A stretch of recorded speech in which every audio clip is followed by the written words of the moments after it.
This is not going to be a tiny house, pack them in place. That's not what we're doing here. We're building basically family homes and townhomes. I live in a very nice little 3-bedroom townhome that I bought in Texas a few years ago in Plano, $190,000. Up here, that's going to cost more.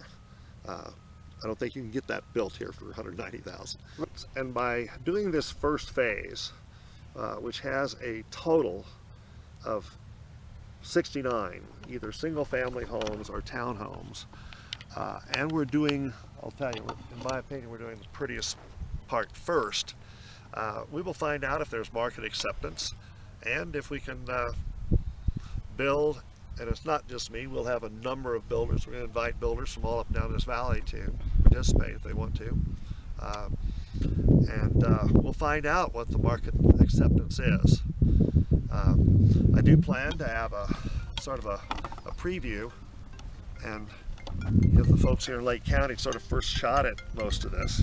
We're not exceeding the density or anything, the density, nor are we having less than code-approved lots for the single-family elements of our development.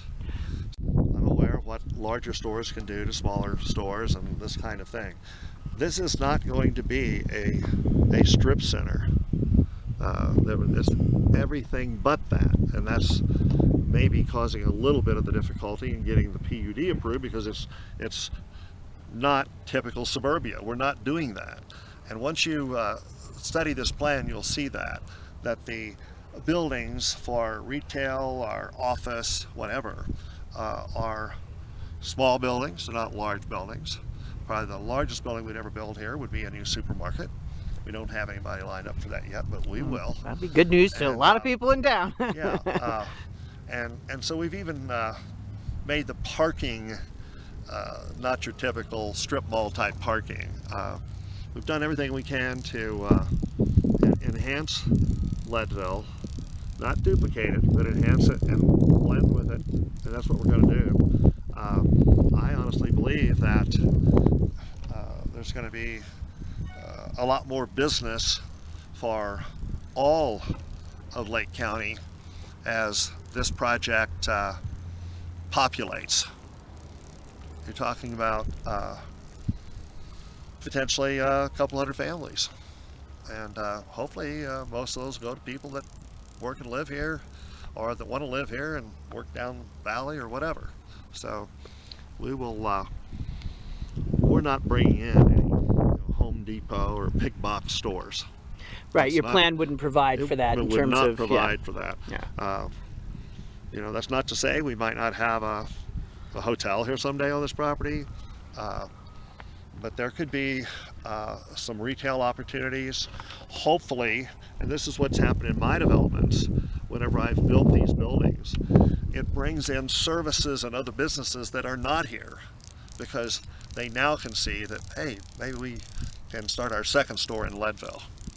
And so I'm hopeful that it will bring additional services and small businesses here that aren't not competing. They're furnishing a service we don't even have. Hell, I'd like to see a lumber yard here again.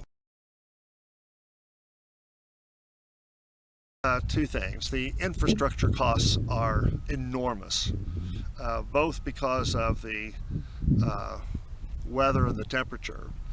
That requires, for example, ductile iron water pipe instead of PVC. And I approached the Water District about going with PVC, and they're sticking with ductile iron.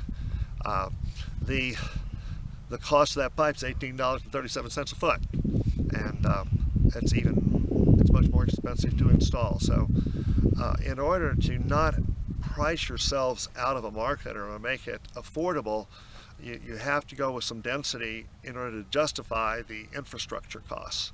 Now that's just the infrastructure cost, and then for each residence you're looking at close to $10,000 just for water and sewer tap.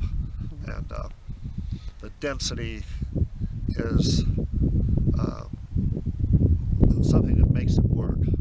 Without it, you couldn't do it. This entire 40-acre tract will sewer through the 15-inch sewer line that is coming up 15th Street.